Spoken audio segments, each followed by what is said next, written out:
ओम शांति। ओम शांति। ओम शांति। ओम शांति। आज 25 दिसंबर 2024। आज विशेष दिन है। क्या है आज? Christmas day. क्रिसमस डे की आप सबको बहुत बहुत मुबारक हो, मुबारक हो। प्रातः मुरली है ये। ओम शांति। बाप दादा मधुबन। सुनते हैं आज के डायरेक्ट ईश्वरीय महावाक्य। बाबा कहते, मीठे बच्चे, कदम कदम श्रीमत पर चलना यही हाईएस्ट चार्ट है। जिन बच्चों को श्रीमत का रिगार्ड है वह मुरली जरूर पढ़ेंगे। आज की मुरली से प्रश्न है, तुम ईश्वर के बच्चों से कौन सा प्रश्न कोई भी पूछ नहीं सकता है? तुम ईश्वर के बच्चों से कौन सा प्रश्न कोई भी पूछ नहीं सकता है? कौन सा प्रश्न? तुम राजी खुशी हो। बाबा कहते, तुम बच्चों से यह कोई भी नहीं पूछ सकता है कि तुम राजी खुशी हो क्या, क्योंकि तुम कहते हो हम सदैव राजी हैं। पर वह थी पार ब्रह्म में रहने वाले बाप की, वह मिल गया, बाकी किस बात की परवाह करनी। तुम भल बीमार हो तो भी कहेंगे कि हम राजी खुशी हैं। ईश्वर के बच्चों को किसी भी बात की परवाह नहीं। बाप जब देखते हैं कि इन पर माया का वार हुआ है तो पूछते हैं, बच्चे राजी खुशी हो क्या? ओम शांति। माना मैं आत्मा शांत स्वरूप हूँ, शांति मेरा स्वधर्म है। बाबा कहते, मीठे बच्चे अब घर वापिस जाना है। ओम शांति। बाप समझाते हैं, बच्चों की बुद्धि में यह जरूर होगा कि बाबा बाप भी है, टीचर और सुप्रीम गुरु भी है। इस याद में जरूर होंगे। यह याद कभी कोई सिखला ना सके।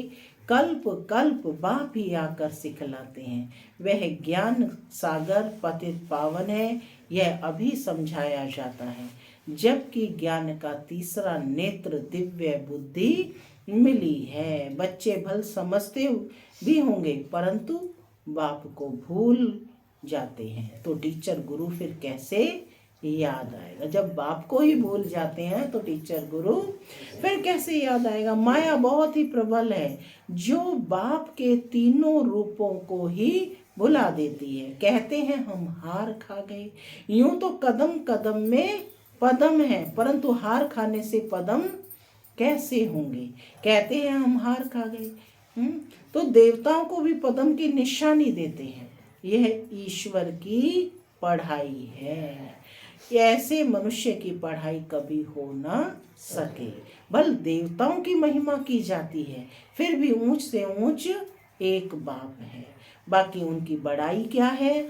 आज गधाई और कल राजाई। अभी तुम पुरुषार्थ कर यह बन रहे हो। जानते हो इस पुरुषार्थ में फेल बहुत होते हैं। ज्ञान तो बहुत सहज है, फिर भी इतने थोड़े पास क्यों होते हैं? बाबा पूछ रहे हैं, कारण क्या है? माया घड़ी घड़ी बुला देती है। बाप कहते हैं कि बच्चे अपना चार्ट रखो, परंतु लिख नहीं पाते हैं। कहाँ तक बैठ लिखें? अगर लिखते भी हैं तो कभी अप और कभी डाउन। हाईएस्ट चार्ट बाबा कहते हैं उन्हों का होता है जो कदम कदम श्रीमत पर चलते हैं। बाप तो समझेंगे, इन विचारों को लज्जा आती होगी, नहीं तो श्रीमत अमल में लानी चाहिए। 1-2% मुश्किल लिखते हैं, श्रीमत का इतना रिगार्ड नहीं है। मुरली मिलती है तब भी नहीं पढ़ते हैं। उन्हों को दिल में लगता तो जरूर होगा। बाबा कहते तो सच है कि हम मुरली नहीं पढ़ते हैं तो औरों को क्या सिखलाएंगे। बाप तो कहते हैं मुझे याद करो तो स्वर्ग के मालिक बनो। इसमें बाप भी आ गया, पढ़ाने वाला भी आ गया, सदगति दाता भी आ गया। थोड़े थोड़े अक्षर में सारा ज्ञान आ जाता है। यहाँ तुम आते ही हो इसको रिवाइज करने। भल बाप भी यही समझाते हैं, क्योंकि तुम खुद कहते हो कि हम भूल जाते हैं, इसलिए यहाँ आते हैं रिवाइज करने। बल कोई करते भी हैं तो भी रिवाइज नहीं होता। बाबा कहते तकदीर में नहीं तो तदबीर भी क्या करें, तदबीर कराने वाला है ही एक बाप, इसमें कोई के पास खातिरी भी नहीं हो सकती। उस पढ़ाई में तो एक्स्ट्रा पढ़ाने के लिए टीचर को बुलाते हैं, यह तो तकदीर बनाने के लिए सबको एक रस पढ़ाते हैं। एक एक को अलग अलग कहाँ तक पढ़ाएंगे, कितने ढेर बच्चे हैं। उस पढ़ाई में कोई बड़े आदमी के बच्चे होते हैं तो ऑफर करते हैं, तो उनको एक्स्ट्रा भी पढ़ाते हैं ना। टीचर जानता है कि ये डल है, इसलिए पढ़ाकर उनको स्कॉलरशिप के लायक बनाते हैं। यह टीचर ऐसा नहीं करते हैं, यह तो सभी को एक जैसा पढ़ाते हैं। एक्स्ट्रा पुरुषार्थ माना टीचर कुछ कृपा करते हैं, बल ऐसे तो पैसे भी लेते हैं, खास टाइम दे पढ़ाते हैं, जिसमें वह जास्ती पढ़कर होशियार हो जाते हैं। यह बाप तो सबको एक ही महा मंत्र देते हैं, मन मना भव। बस बाप ही एक पतित पावन है, उनको ही याद से हम पावन बनेंगे। वह तुम बच्चों के हाथ में है, जितना याद करेंगे उतना पावन बनेंगे। सारा मदार हर एक के पुरुषार्थ पर है। वह तो तीर्थों पर यात्राएं करने जाते हैं, एक दो को देख कर भी जाते हैं। तुम बच्चों ने भी बहुत यात्राएं की हैं, द्वापर से की है ना बहुत यात्राएं, फिर क्या हुआ, नीचे ही गिरते आए हो। यात्रा किस लिए है, इससे क्या मिलेगा, कुछ भी पता नहीं था। अभी तुम्हारी है याद की यात्रा। अक्षर ही एक है, कौन सा अक्षर है, मन मना भव। यह यात्रा तुम्हारी अनादि है। वह भी कहते हैं हम यात्रा अनादि काल से करते आए हैं। अभी तुम ज्ञान सहित कहते हो कि हम कल्प कल्प यह यात्रा करते हैं। यह यात्रा खुद बाप आकर सिखलाते हैं। क्या अंतर है इस यात्रा में, कि बाप खुद आकर यह यात्रा सिखलाते हैं। उन यात्राओं में कितने धक्के खाते हैं, कितना शोर होता है। यह यात्रा है डेड साइलेंस की। एक बाप को ही याद करना है, इसमें ही पावन, इससे ही पावन बनना है। तुम्हें बाप ने ये सच्ची सच्ची रूहानी यात्रा सिखलाई है। वह यात्राएं तो तुम जन्म जन्मांतर करते ही रहे, फिर भी गाते हैं। चारों तरफ लगाए फेरे, फिर भी हरदम रहे दूर। भगवान से तो दूर ही रहे, यात्रा से आकर फिर विकारों में गिरते हैं, तो क्या फायदा। अभी तुम बच्चे जानते हो कि यह पुरुषोत्तम संगम युग है, जबकि बाप आए हैं। एक दिन सभी जान जाएंगे कि बाबा आया हुआ है। भगवान आखिर मिलेगा कैसे, यह तो कोई भी नहीं जानते। कोई तो समझते हैं कि कुत्ते बिल्ली में मिलेगा, क्या इन सब में भगवान मिलेगा, पूछ रहे हैं बाबा। कितना झूठ है, झूठी खाना, झूठी पीना, झूठी रात बिताना। इसलिए यह है ही झूठ खंड। सच खंड स्वर्ग को कहा जाता है। भारत ही स्वर्ग था, स्वर्ग में सब भारतवासी थे। आज वही भारतवासी नर्क में है। यह तो तुम मीठे मीठे बच्चे जानते हो कि हम बाप से श्रीमत लेकर भारत को फिर से स्वर्ग बना रहे हैं। उस समय भारत में और कोई होता ही नहीं, सारा विश्व पवित्र बन जाता है। अभी तो कितने ढेर के ढेर धर्म है, बाप सारे झाड़ की नॉलेज सुनाते हैं, तुम्हें फिर से स्मृति दिलाते हैं। तुम सो देवता, फिर क्षत्रिय वैश्य शूद्र बने। अभी तुम देवता, अभी तुम ब्राह्मण बने हो, अभी तुम ब्राह्मण बने हो। यह अक्षर कभी कोई सन्यासी उदासी विद्वान द्वारा सुने हैं क्या। हम सो का अर्थ बाप कितना सहज कर सुनाते हैं। हम सो माना मैं आत्मा। हम आत्मा ऐसे ऐसे चक्र लगाते हैं। वह तो कह देते हम आत्मा सो परमात्मा, परमात्मा सो हम आत्मा। एक भी नहीं जिसको हम सो के अर्थ का पता हो। बाप कहते हैं हम जो यह हमसो का मंत्र है सदा बुद्धि में याद रहना चाहिए। क्या कहते हैं बाप कि यह हमसो का जो मंत्र है यह सदैव बुद्धि में याद रहना चाहिए, नहीं तो चक्रवर्ती राजा कैसे बनेंगे। तभी कल की मुरली में भी था ना, ये ब्राह्मण माना स्वदर्शन चक्रधारी, स्व के दर्शन करने हैं, तो वही हमसो का मंत्र है। वह तो 84 का अर्थ भी नहीं समझते हैं। भारत का ही उत्थान और पतन गाया हुआ है। सारा खेल कहाँ पर है? भारत में ही। तो इसीलिए भारत का ही उत्थान और पतन गाया हुआ है। सतो प्रधान, सतो रजो तमो, सूर्यवंशी, चंद्रवंशी, वैश्यवंशी, शूद्रवंशी और फिर ब्राह्मण वंशी बनते हैं ना। ब्राह्मण सो फिर देवता बनते हैं। अभी तुम बच्चों को सब कुछ मालूम पड़ गया है। एक बाप बीज रूप को ही ज्ञान का सागर कहा जाता है। वह इस सृष्टि चक्र में नहीं आते हैं। ऐसे नहीं कि हम आत्मा सो परमात्मा बन जाते हैं, नहीं। बाप आप समान नॉलेजफुल बनाते हैं, आप समान गॉड नहीं बनाते।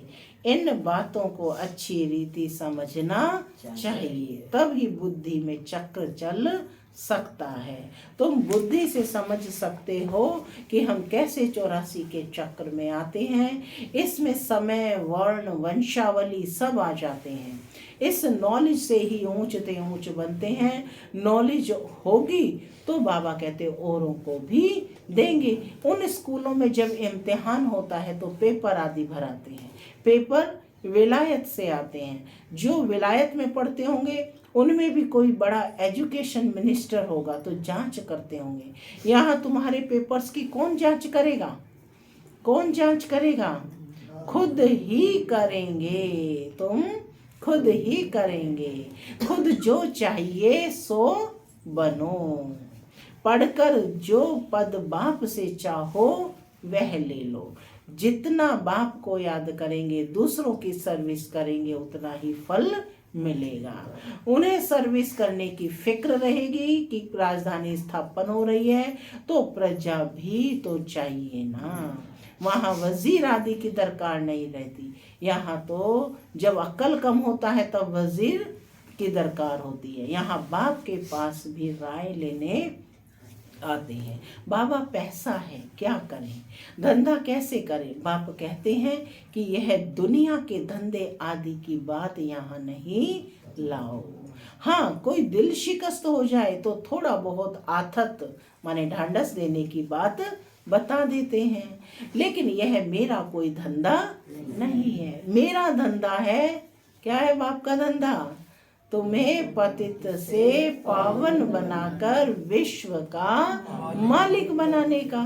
तुमको बाप से श्रीमत सदा लेते रहना है। अभी तो सभी की है आसुरी मत, वहाँ तो सुख धाम है। वहाँ कभी कोई ऐसे नहीं पूछेंगे कि राजी खुशी हो क्या, तबीयत ठीक है क्या।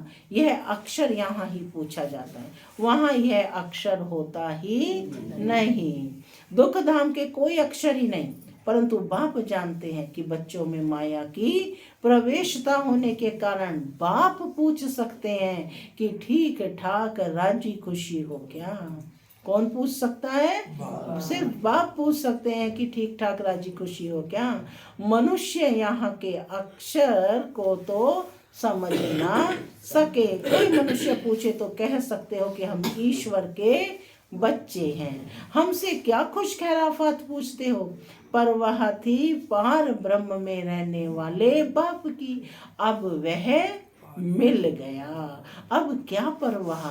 यह हमेशा याद रहना चाहिए कि हम किसके बच्चे हैं। यह भी बुद्धि में ज्ञान है। जब हम पावन बन जाएंगे फिर लड़ाई शुरू होगी। तुमसे पूछेंगे जरूर, तुम कहेंगे हम तो सदैव राजी हैं। बीमार भी हो तो भी राजी हो, बाबा की याद में हो तो स्वर्ग में से भी जास्ती यहाँ जास्ती राजी हो।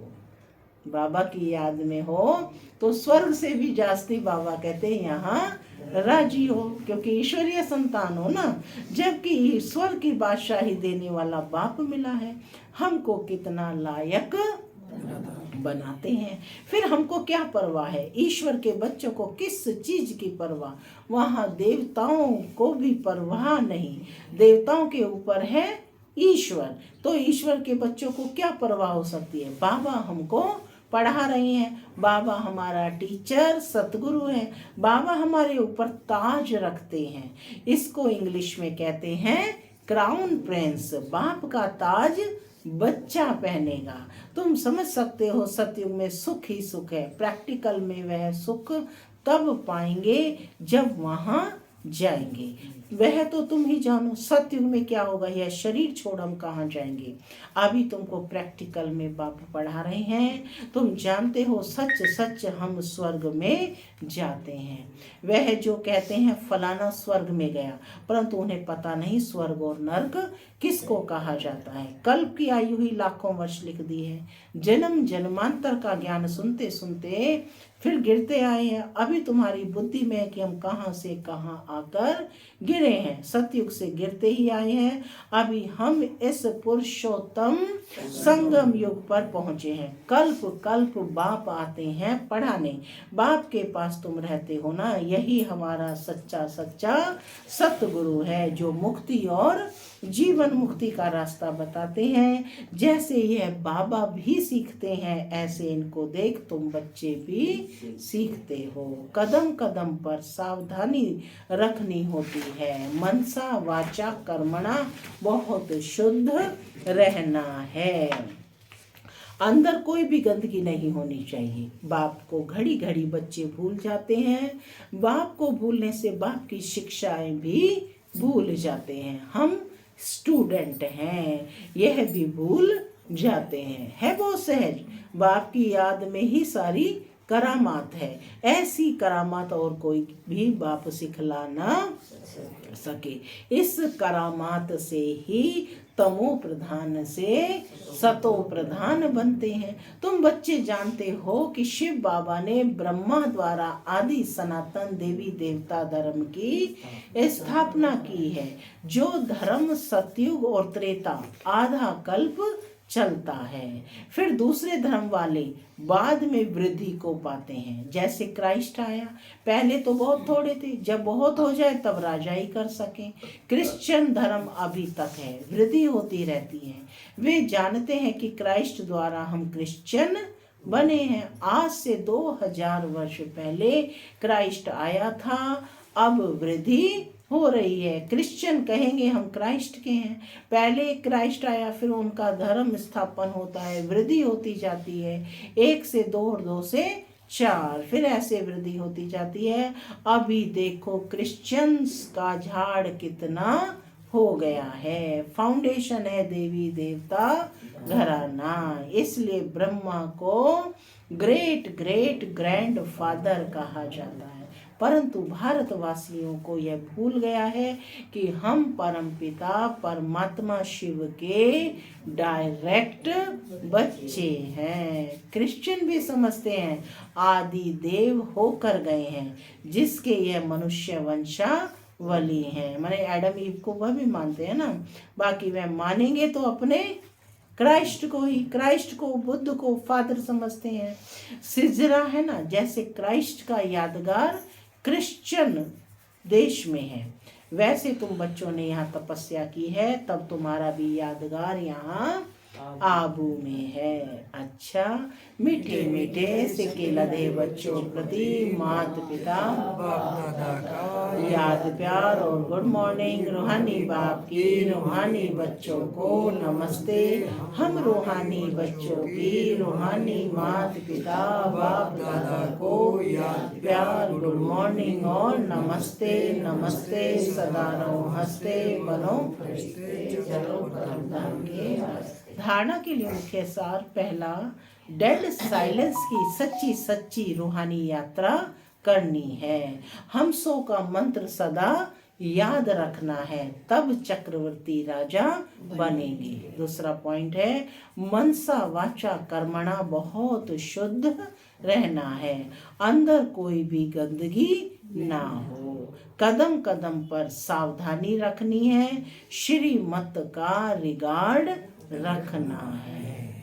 आज का वरदान है निर्माणता के गुण को धारण कर सबको सुख देने वाले सुख देवा सुख स्वरूप भव। निर्माणता के गुण को धारण कर सबको सुख देने वाले सुख देवा सुख स्वरूप भव। आप महान आत्माओं की निशानी है निर्माणता। जितना निर्माण बनेंगे उतना सर्व द्वारा मान प्राप्त होगा। जो निर्माण है वह सबको सुख देंगे, जहाँ भी जाएंगे जो भी करेंगे वह सुखदायी होगा। तो जो भी संबंध संपर्क में आए वह सुख की अनुभूति करे। इसलिए आप ब्राह्मण आत्माओं का गायन है, सुख के सागर के बच्चे, सुख स्वरूप सुख देवा। तो सबको सुख देते और सुख लेते चलो, और कोई आपको दुख दे तो लेना नहीं। स्लोगन है सबसे बड़ा ज्ञानी वह है जो आत्म अभिमानी रहते हैं। सबसे बड़े ज्ञानी वह हैं जो आत्म अभिमानी रहते हैं। ओम शांति। ओम शांति।